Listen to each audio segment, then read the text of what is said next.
오늘은 율법주의 신앙에 대해서 그동안 다뤄왔는데 율법주의 신앙 안에 있는 열매들을 좀 살펴보려고 해요. 여러분, 율법주의 신앙에 대해서 우리가 같이 다루면서 솔직히 말해보자고요. 율법주의 신앙을 들었는데 그게 내 안에도 이런 요소가 있다라는 게 혹시 인지가 되셨어요? 한번 생각해 보시라고요. 사실 맞아, 그래야 되는데 하는데 내 안에 이런 요소가 있구나라는 게 인지가 안 되니까 사실은 애통이 안 되는 거예요. 애통이.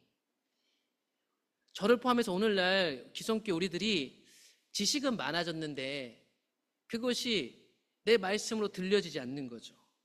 이 위험성이 인지가 되셔가지고 와, 내가 진짜 거짓 신앙에 빠져 있는 건 아닐까? 율법주의가 내게 없는가? 깨어 경계가 되시던가요? 한 주 동안 불안 증세를 말씀드리는 건 아니고요. 주를 찾게 되셨느냐고 물어보는 거예요. 예수님이 오신 그때부터 말세잖아요. 마지막 때에 살고 있어요. 우리는 마지막 때를 살아간 성도들에게 예수님이 하신 당부는 다른 게 아니었어요. 깨어있으라는 거였어요. 하나님께 대하여 깨어있으라는 거였죠. 바울도 초대교회한테 계속 깨어있으라고 했어요. 다 이룬 게 아니다고 얘기했어요. 교회 세웠고 이제 교회 건물도 있고 성도도 생겼다, 괜찮다 한 적이 없어요. 바울은 다 이미 이루었다고 하지 않았고 계속 달려가야 된다고 얘기하고 있잖아요. 그래서 저는 지금 불편한 질문을 드린 게 아니라 저한테도 마찬가지, 우리가 깨어있느냐 물어보는 거예요. 여러분, 혹시 영혼이 잠자고 계신가요? 아니면 깨어나기를 원하시는가요? 이걸 선택하셔야 돼요. 여러분, 잠자고 있는 사람은요, 자기가 자고 있는 걸 몰라요. 그래서 코도 골고요, 다른 사람 의식이 안 돼요. 잠을 자고 있기 때문에 내가 몰라요. 그런데 깨어난 사람은 내가 자고 있었다는 사실을 그때서야 아는 거예요. 율법주의 신앙에 빠져 있는 사람은요, 제가 아무리 이거 이론으로 설명해봤자 자기가 율법주의 신앙이라고 생각하지 않아요. 누구를 데려다 놓고 이거가 율법주의 이렇게 얘기를 해줘도 인정이 안 돼요. 왜 그런 줄 아세요? 이게 잠자는 상태이기 때문이에요. 언젠가 여러분, 하나님은 우리에게 은혜를 엄청나게 부어주셔가지고 이걸 깨닫게 해주시면 그때 알게 되는, 그때 그때 내가 율법주의 신앙 안에서 그런 일을 했던 거구나. 그래서 주님을 찾으셔야 돼요. 저는 이 설교로 여러분들을 깨울 수가 없어요. 저는 함께 듣는 것뿐이에요. 주님이 오시면 내가 이런 신앙을 하고 있다는 게 깨달아지고 하나님 앞에 애통하면 자유함을 얻는 거예요. 우리 계속 보잖아요. 바리새인들은 자신들의 율법주의 신앙이라고 과연 생각했을까요? 오늘날 우리는 멀리서 이 성경 본문들을 가지고 아이고 저 바리새인들 다 아세요. 잘. 저 율법주의자들. 그래서 나름의 그 기준들을 가지고 교회 생활을 하시면서도 아마 저분을 보면 쟤는 바리새인이야, 쟤는 세리와 죄인이야, 이렇게 평가하세요. 그러니까 대놓고 평가는 안 하지만 마음속에 다 있어요. 여러분, 우리 교회 안에서 누구는 신앙 좋다 안 좋다 여러분 안에 그 관념이 있죠. 그게 그런 거예요. 그런 거. 그래서 이게 무서운 거예요. 바리새인들은요, 이렇게 기도했고 이거 진심이고 실제로 사람들이 이렇게 인정했어요. 그래서 나도 하나님 앞에 섰을 때 이게 너무 고마운 거예요. 하나님, 제가요 세상 사람은 다르게 살고 있잖아요. 저는요 헌금도 10원 한 번 떼먹지 않고 교회 모든 봉사는 다 해요. 과연 이들이 예수님이 와서 야 너희들이 율법주의자야, 그것들을 밝히 드러나셨는데 알았냐고요? 몰랐죠. 결국 이들이 어떻게 했어요? 십자가 예수님 못 박았죠. 그러므로 아무도 율법주의로부터 나는 자유로워요, 나는 극복했어요 라고 마음 편히 얘기하기 어려워요.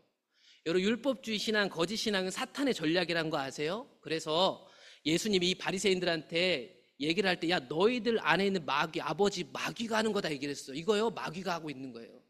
저 바리새인들이요 아무 죄가 없어요. 그 안에 마귀가 하는데 그 마귀를 따라가느라 자기가 그 상태에 있는 걸 모르는 거죠. 그러므로 우리 중 누구도 나는 절대 그렇지 않아요, 나는 면역력이 있어서 다 알아요, 이렇게 얘기할 수가 없어요. 이거 뭐 주사 한 번 맞는다고 면역력이 생기는 게 아니에요. 이 면역은 어떻게 생기느냐? 주님과 끊임없는 교제가 필요한 거예요. 그래서 기도하는 거예요. 그래서 주님이 필요한 거예요. 주님과 대화하는 거예요. 내가 답을 정해놓고 하나님이 이런 하나님이니까 하나님 이렇게 기도했으니까 도와주세요. 하나님 선교 좋아하시죠? 선교하니까 복 주세요. 하나님 헌금하니까 교회가 세워지죠? 하나님 복 주세요. 이런 하나님 아니에요. 하나님과 대화를 하고 하나님을 만나면서 우리는 깨어있게 돼요. 그래서 내 지식이 면역력을 증가시켜 줄 수 없어요. 지금까지 여러분들 신앙생활 해왔던 것들이 조금 유리한 점은 있지만 주님을 끊임없이 찾고 만나지 않는다면 오히려 함정이 되어서 율법주의 신앙에 깊이 더 빠져 있습니다. 그래서 예수님은 자기 옆에서 가까이 먹고 마시고 3년을 살았어요. 여러분, 예수님 옆에서 3년을 교회를 다녔다면 어떻게 될까요? 그런 예수님 가장 가까이 있었던 제자들에게도 예수님이 신신당부한 게 있어요. 뭐예요? 바리새인들과 사두개인들의 누룩을 주의해라. 이게 교훈이에요. 이들의 누룩이란 건 빵에 넣으면 부풀게 하는 막 거품 같은 거죠. 어떻게 보면 과장된 거잖아요. 외식이죠. 그게 뭐냐면 마태복음 16장에 보면 바리새인과 사두개인들의 신앙 형태, 그들이 말하는 교훈을 얘기하는 거예요. 예수님 가장 가까이 있었던 제자들에게도 예수님이 경고하시고, 야, 바리새인과 사두개인들의 누룩, 그들의 교훈을 조심해야 된다. 누가복음 12장에 가보면 이렇게 나옵니다. 그동안에 무리 수만 명이 모여 서로 밟힐 만큼 되었더니 예수께서 먼저 제자들에게 말씀하시되 바리새인들의 누룩 곧 외식을 주의해라. 여러분, 외식이란 건 뭐라고 했죠? 가면을 쓰는 거예요. 가면 쓰는 신앙 하지 마세요. 괜찮은 척 하지 마세요. 하나님 앞에 엎드리세요. 고상한 척 하지 마세요. 하나님 앞에 진실하고 그 하나님을 따라 자신의 모든 것을 던져주셔도 돼요. 왜? 예수님이 십자가 지셨으니까. 그런데 율법주의 신앙은요, 체면이 중요해요. 내 경력이 중요하죠. 그래서 계속 외식을 하게 돼요. 그런데 나는 망가지는 거죠. 그런데 망가져도 계속 외식을 하니까 사람들은 내가 괜찮은 줄 알아요. 그러다가 내 개인의 문제가 생기거나 교회에 어떤 문제가 생기면 갑자기 내 안에 그동안 외식으로 감추었던 독들이 터져 나오는 거예요. 그래서 교회에 문제가 생겨보면 그때 그 교회, 그때 내 신앙이 그때서야 들어가는 거예요. 그때. 누군가가 원하지 않았지만 저 사람이 나에게 사고를 일으켰을 때 그걸 대하는 내가 바로 그동안의 나였던 거예요. 내 안에 그리스도가 충만하면, 사고가 남으면, 나를 힘들게 하는 누군가를 만나보면 그때서야 드러나는 거예요, 사실은. 외식하는 사람들은 피해요. 좀 지저분한데 안 가려고 그래요. 누가 엮이고 싶지 않아요. 왜냐하면 내 안에 있는 더러운 걸 들킬까 봐. 그건 참 슬픈 거죠. 그게 외식하는 신앙입니다. 여러분, 율법주의 신앙이 맺는 열매들이 있어요. 그 열매들을 잘 보면 우리를 살필 수 있는데 그 열매의 첫 번째가 뭐냐면 우월감입니다. 우월감, 영적인 우월감. 그 영적 우월감과 함께 따라다니는 게 뭐냐면 상습적인 죄책감. 율법주의의 가장 전형적인 열매는요, 영적 우월감이에요. 율법주의 신앙은 각 개인 마음에서 혹은 공동체, 우리가 공동체 안에서 존재하게 된 공식적이든 비공식적으로든 우리가 그래서 모두가 인정할 만한 어떤 공동의 규칙을 지키는 것을 잘했다라고 여기는 게 율법주의 신앙이에요. 자발적 은혜로 성령 안에서 하는 게 아니고 우리가 정한 이 규칙을 잘 지키는 것이 율법주의에 어떻게 보면 도구로 전락하니까 결국 그걸 잘 지키는 사람은 자신도 모르게 뭐에 빠져요? 우월감에 빠지는 거예요. 그러니까 교회 안 빠지는 사람은 교회 빠지는 사람에 대한 보이지 않는 우월감이 있는 거예요. 자기가 11조도 하고 헌금 많이 하는 사람은 헌금하지 않는 사람에 대한 보이지 않는 우월감들이 생겨나는 거죠. 이게 율법주의의 가장 전형적인 열매죠.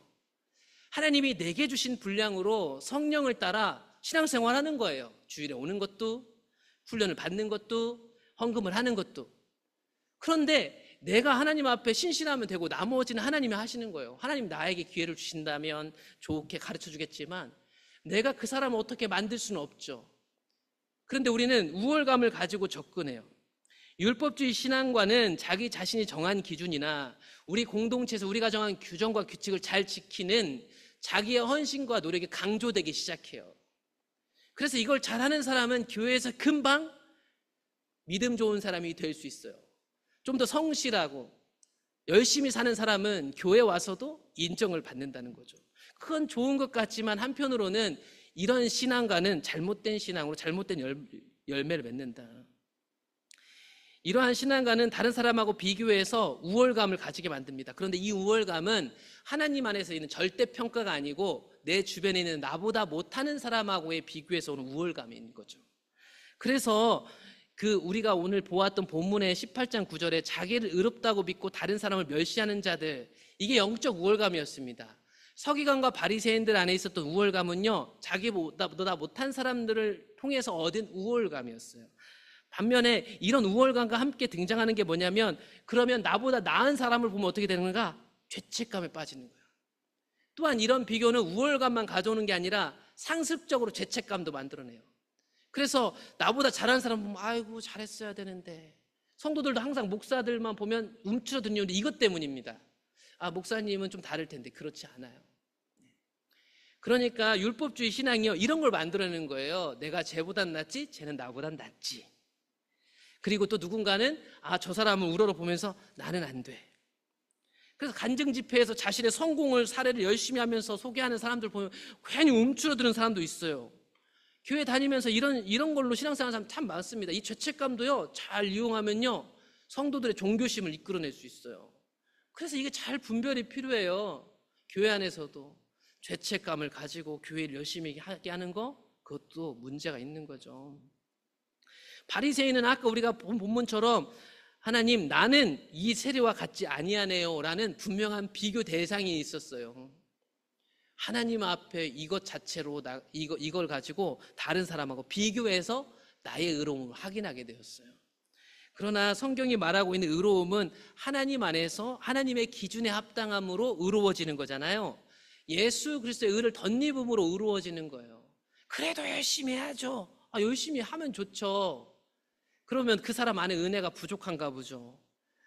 그러므로 하나님 우리 어떠함 때문에 복 주시는 분이 아닙니다. 우리를 사랑하시고 사랑하여서 선택하셨고 우리를 위해서 목숨까지 예수님 바치셨어요. 그러므로 여러분, 우리는 이미 복된 사람이에요. 그러니까 이제는 우리가 뭘 해야 하냐면 그 복을 누리고 싶어 해야 되는 거예요. 내 안에 있는 주님과 함께하는 그 교제가 복이잖아요. 사람들은요, 아무리 잘해봤자요, 좋아하는 사람 싫어하는 사람 생기잖아요. 여러분들은 우리가 가끔 속아요. 주로 만나는 사람들이 날 좋아해 주는 사람이니까 다 나를 좋아할 거라 생각해. 난 열심히 살고 잘하고 내 주변 사람 날 칭찬하니까. 근데 그런 나를 죽도록 미워하는 사람도 있다는 걸 아셔야 돼요. 목사가 돼보면 그래요. 좋아하는 사람도 있지만 지독히 싫어하는 사람도 있어요. 저를 앞에 서는 사람은 어쩔 수가 없어요. 좋은 칭찬도 받지만 안 좋은 것도 들어요. 그걸 다 만족시킬 수가 없어요. 우리가 안타깝게도. 그럼에도 이런 설교를 왜 할 수밖에 없는가? 그리스도가 우리에게 그 은혜를 주셨기 때문에 믿음으로 가는 거예요. 믿음으로 하는 거예요. 가끔 욕심이 올라올 때가 있어요. 모든 사람한테 다 좋은 사람이 되고 싶어요. 다 좋은 사람이 될 수 없는데. 그러므로 하나님께 주목해야 돼요. 하나님과 교제하셔야 돼요. 그래야 율법주의가 아니라 내게 주신 주님을 따라서 주님의 일을 감당할 수 있지 않을까요? 또한 율법주의 열매 중에 하나는 뭐냐면요, 안일함이에요. 안일함.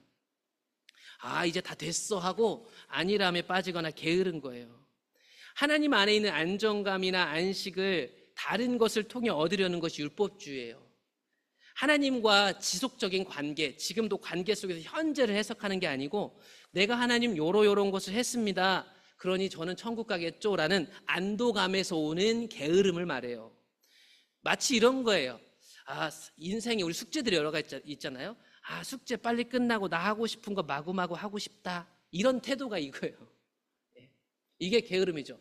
하나님이 나에게 은혜를 주시고 지금도 나를 인도해 가시는 영역들이 있는데 나는 과거에 요만큼 했어. 그리고 사람들도 요만큼 했다고 인정해. 나는 이제 그냥 여기서 주저앉아 있으면 돼. 그런 태도가 아니랍니다. 이런 말씀이에요.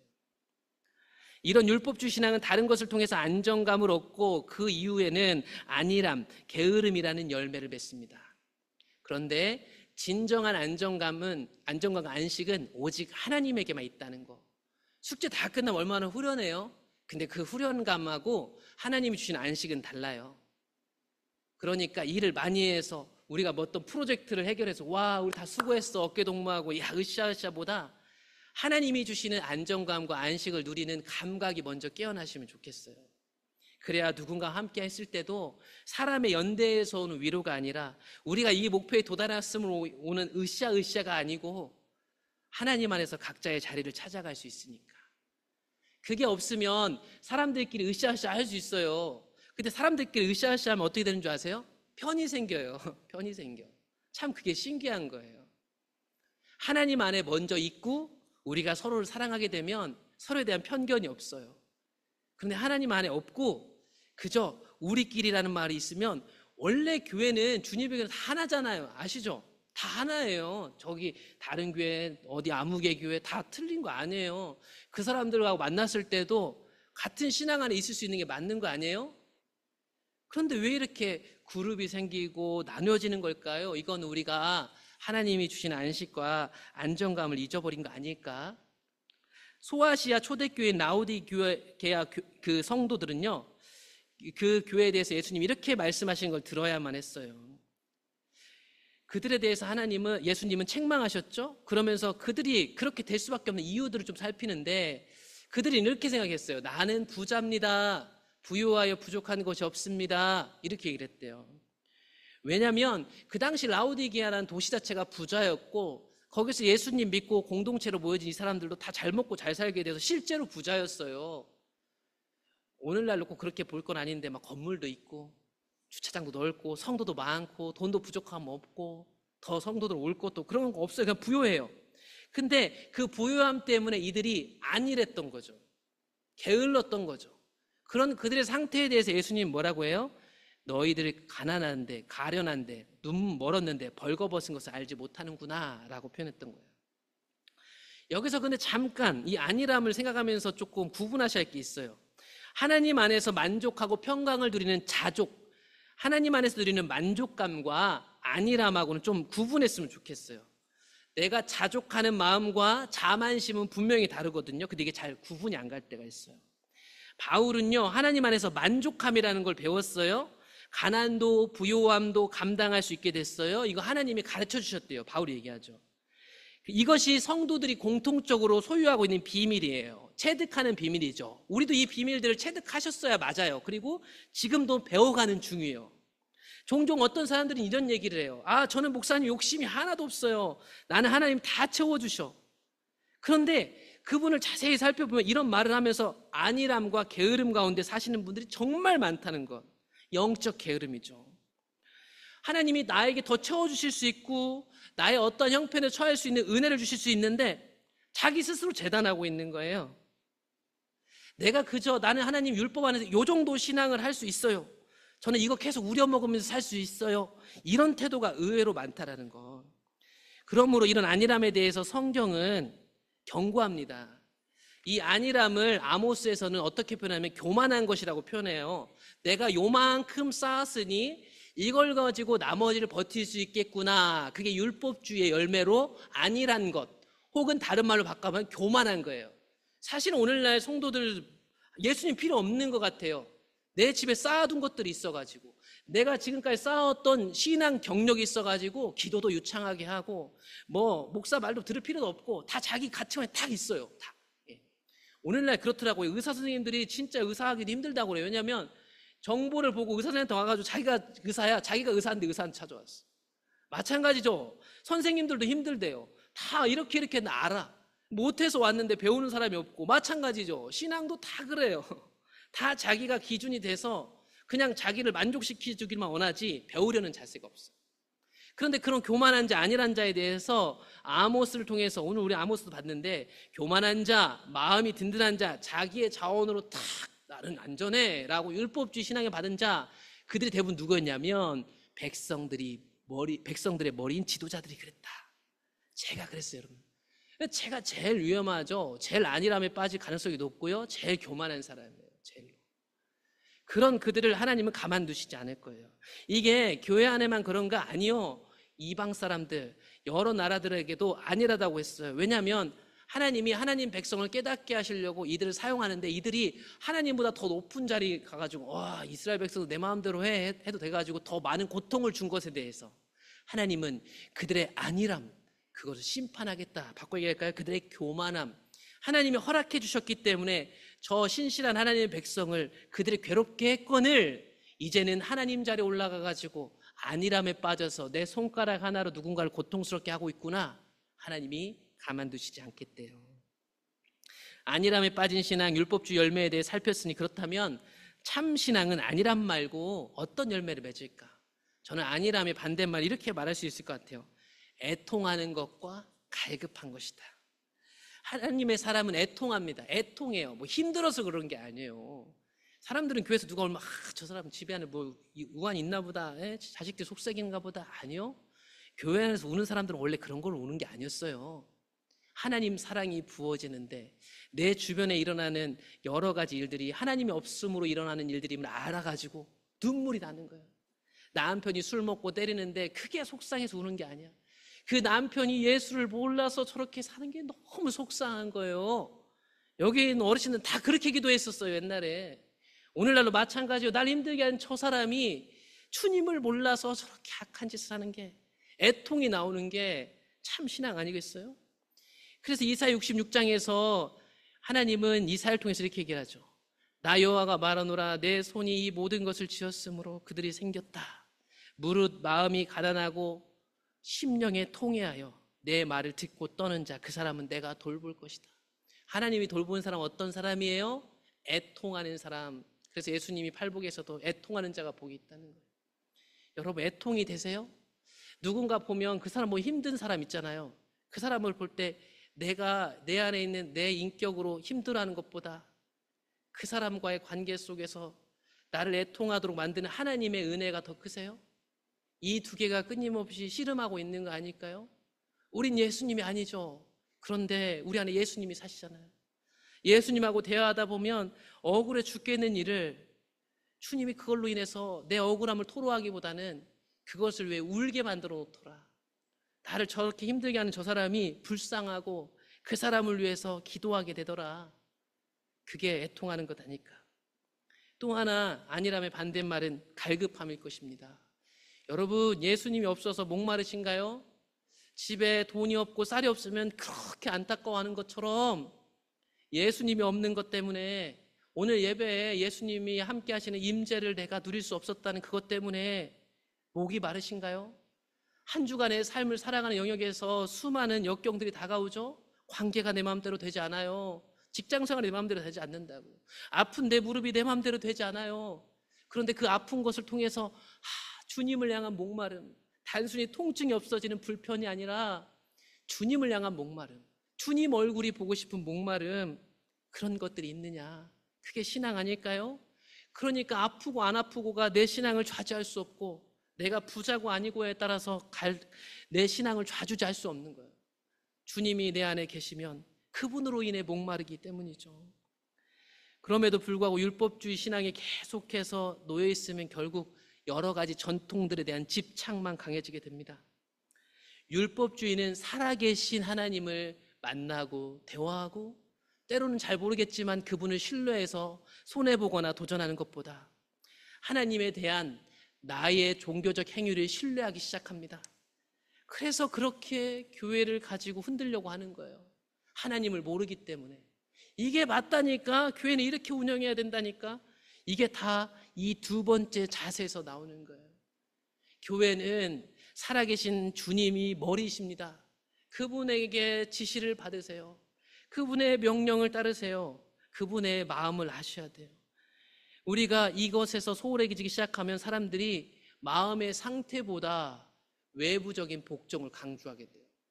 마음이 어떤가는 상관없이 했잖아요. 했다니까요. 그래서 했잖아요. 제가 안 했습니까? 이렇게 되는 거예요. 마음은 미워하고 죽겠는데 해요. 그냥. 이런 게 강조되는 거예요. 인격체이신 성령님보다는 법이 이렇게 돼 있고 규칙이 이렇게 돼 있고 이렇게 합시다. 이게 나쁘다는 게 아니라요. 필요한데요.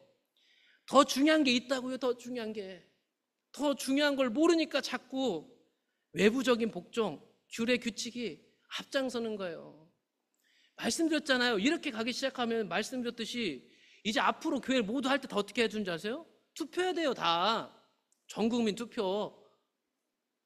서로 뭐 일할 때마다 눈치 봐야 되고 서로 경계하잖아요. 이런 하나님의 마음이 없으니까 서로를 용납해주고 하나님 뜻이 무엇인지 분별해서 서로 잘 하려고 하고 서로를 사랑하고 양보하고, 그게 안 되면 제 말씀해 주세요. 다 투표한다고. 11시 예배 끝나고 사안 따가고 전자투표 따다닥. 그렇게 하면 편리할 것 같아요. 저도 편리할 것 같아요. 근데 교회는 그런 데가 아니니까, 머리가 주님이시니까 주님 따라가야죠. 그래서 율법주의는 우리의 신앙을 어떻게 해요? 일정한 규칙을 지키는 것으로 전락시켜요. 그래서 이 규칙 잘 지키는 사람이 직분자가 되잖아요. 오랜 시간을 지나다 보면 이게 뭐가 돼요? 전통이 돼요, 전통. 그래서 우리가 그냥 아주 무의식적으로 나온 거죠. 우리는 그동안 이렇게 해왔어요. 이게요, 되게 생각해보면 무서운 말이에요. 하나님이 오늘 이번에 우리 이 행사를 혹은 이거를 어떻게 하시는지 우리는 관심 없고요. 우리는 이렇게 해왔어요. 이거요. 하나님 끼어들 필요도 없고요. 성령님이 뭐라고 하실지 모르겠고, 우리는 이렇게 해왔으니까 이게 잘 되도록 기도합시다. 이게 어느 순간 우리의 신앙이 되는 거예요. 예수님 시대에 실제로 그런 일이 벌어졌죠. 서경과 바리새인들이 그들의 오래된 전통으로 하나님의 말씀을 어기고 있었는데 그들은 깨닫지 못했어요. 하나님이 말했죠. 부모를 공경하라. 십계명. 그리고 부모를 비방하는데 반드시 죽여라. 레위기. 반드시 죽여야 되는 법인데 이들이 전통이라고 하면서 자기 부모 봉양할 것을 봉양을 안 했어요. 자기 부모를 공양해야 되는데, 쉽게 얘기하면 부모와의 관계가 좋아야 되는데 그 관계 대신 자신이 어떻게 하나님 앞에 뭘 드렸다 하는 그 전통을 가지고 미꾸라지처럼 빠져다니는 거죠. 예수님은 이 땅에 오셔서 다양한 병자들을 고치셨어요. 예수님은 이 땅에서 사람들의 고통을 해서 구원해주고 문제를 해결해 주셨는데, 그런 예수님의 시간 속에 예수님의 3년여 사역 가운데 누가 등장했냐? 38년 동안 병들었던 사람. 이 사람이 걷고 싶었는데 걸을 수가 없고, 저 베데스다 연못에 빠져 들어가면 병이 낫는다더라. 거기서 천사들을 목욕하니까 낫는다더라. 그런데 거기 줄 서 있고 서로 들어가려는데 언제 들어가요? 못 들어가는 거예요. 몇 년이나 여기서 지냈는지 버텼는지 저는 모르겠어요. 그런데 자기가 거기에 들어갈 수 없었는데 어느 날 예수님하고 마주치죠. 예수님께서 그 누운 것을 보시죠. 예수님과 눈이 마주쳤어요. 이거 참 신기한 거죠. 병이 벌써 오래된 줄 아셨죠? 야, 너 낫고 싶냐? 병자가 얘기했습니다. 저기 물이 움직이면요, 저기 저 들어가면 낫는다는데 제가 순서가 늦고 못 걸어가니까 안 되네요. 이게 무슨 말일까요? 예수님, 저 물 할 때 들어서 던져주세요. 이런 얘기 아니었을까요? 그런데 예수님은 그렇게 안 하고 즉시 고쳐줬죠. 예수님께서 이러시죠. 일어나, 내 자리를 들고 가라. 야, 내가 너 들어다 물에 빠쳐줄게 하지 않았죠. 구원자 예수님, 하나님이 직접 오셔서 그 사람을 고쳐주셨어요. 그런데 하필 그날이 아차차 안식일이네, 안식일. 여러분, 성경 보시면 안식일 논쟁 진짜 많이 나오죠. 예수님 뭘 하실 때마다 안식일이네. 여러분, 예수님은요, 안식일이 어떤 날인 걸 잘 알아요. 왜냐면 유대인이니까. 그리고 지금 갑자기 하늘에서 여행 오듯이 3년 오신 게 아니고 어릴 때부터 자라났고 약 30세쯤이시니까 30년 유대인으로 사셨어요. 안식일에 이 일을 하면 저기 목사님, 장로님들이 야, 너 이단 아니야 할 거 알았을까요? 몰랐을까요? 알죠. 그런데도 왜 꼭 예수님은 그렇게 안식일에 병을 고치셨냔 말이에요. 그런데 이것을 보는 유대인들이 뭐라고 한 줄 아세요? 이 병 나은 사람, 걸어서 간 사람한테 안식일인데 내가 자리를 들고 가는 것이 옳지 아니하니라. 여러분, 정말 저는 이게 무섭다니까요. 오늘날 교회에 그동안 우리 교회에 없었던 어떤 일을 하나님이 행하시면 우리는 그런 적 없는데 이렇게 나옵니다. 여러분, 이거 멀리서 보니까 다 이상하다고 생각하지만 이거 이 당시에 이 사람 이상하지 않다니까요. 야, 안식일에 병 고치는 게 맞아? 이 사람은요 38년 동안 못 걸었던 사람이에요. 이 사람이 걷고 살았으면 된 거 아니에요? 그런데요, 전통이 이만큼 강력한 힘을 갖고 있는 거예요. 예수님이 왜 안식일에 병을 고쳤냐고요? 하나님이 오늘 하라는데 어떻게 해요? 아버지께서 그 사람하고 눈이 마주쳤을 때 저 사람을 이렇게 세우길 원하셨는데 어떻게 해요? 내가 또 이거 고치면 안식일 가지고 태클을 걸고 나를 험담하고 뒤에서 욕할 거 알았는데 어떻게 해요? 아버지가 원하시는데. 그래서 한 거예요. 그런데 이런 말을 듣고도 유대인들이 뭐라고 그래요?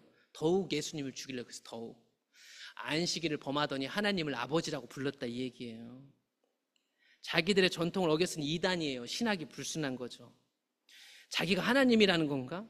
오늘날로 치면 어떤 말일까요? 이런 설교들 하면요, 목사들한테 이렇게 얘기해요. 목사님, 당신 뭐 예수님이야? 뭐 구약 선지자 흉내내는 거야? 아니요. 전 여러분들보다 부족한 게 더 많은 사람이에요. 그래서 하나님이 교회 안에 묶어두셨잖아요. 이 얘기가 우리 얘기라서 그러는 거예요. 뭐 조금 성경에 있는 얘기에서 직설적인 설교를 하면 예수님이냐고 자기는 잘 살아서 그러냐. 아니요, 못 살아요. 여러분보다 못 삽니다. 더 부족하고 더 문제가 많아요. 그 성경이 얘기하고 있어요. 바울은 이런 율법주의 신앙에 대해서 다른 복음입니다, 이걸 유의해야 됩니다 라고 분명히 얘기하고 있어요. 다른 복음. 이 다른 복음의 특징은 뭐냐면요, 사람들에게 인정받는 신앙이에요. 이거는 뭐 그냥 인정만 말하는 게 아니라 사람들 눈치 보는 신앙이죠. 그래서 하나님 눈치를 볼 것인가, 사람 눈치를 볼 것인가 얘기하고 있는 거예요. 율법주의 힘이 얼마나 센 줄 아세요?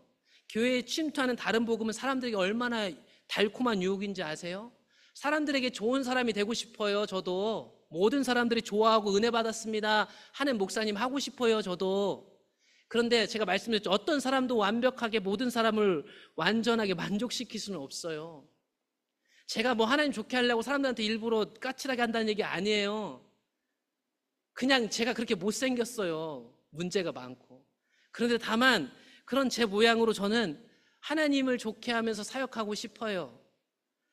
그러니까 제 못난 모습에 속지 마세요. 저의 까칠함에 속지 마세요. 주님은 그렇게 까칠하지 않으시니까.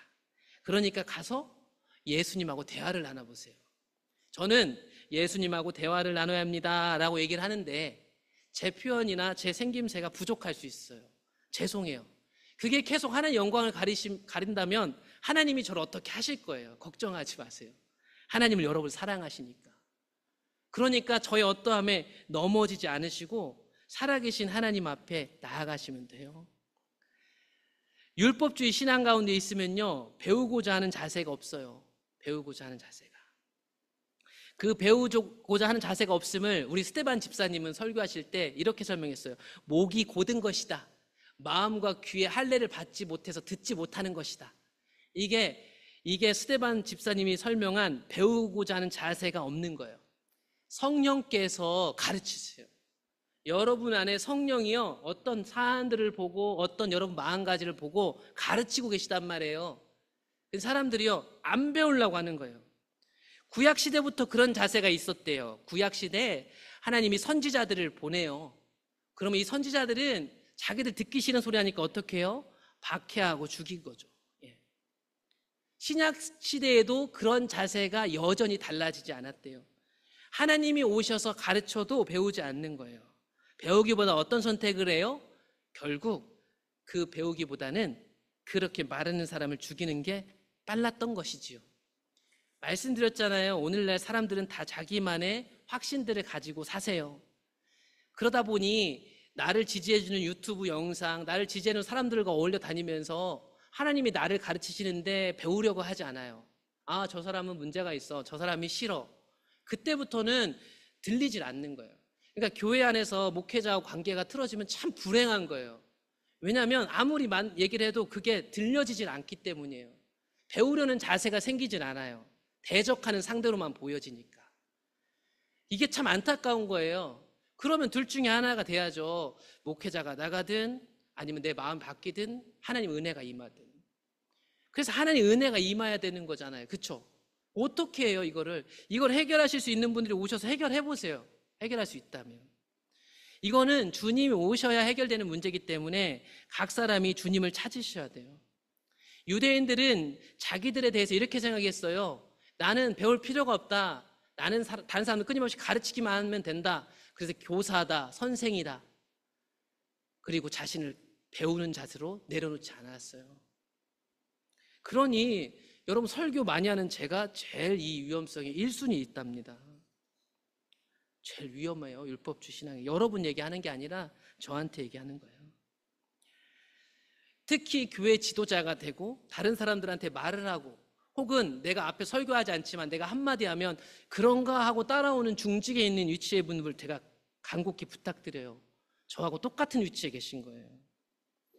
주님과 만남 속에서 배우는 자세로 가지 않으면 내가 저 자리에 있는 거예요, 사실은. 말씀을 정리할게요. 율법주의에 빠지면 다음의 열매들이 삶 속에 나타납니다. 어떤 게 나타난다고 했죠? 다른 사람들하고 비교해 자꾸.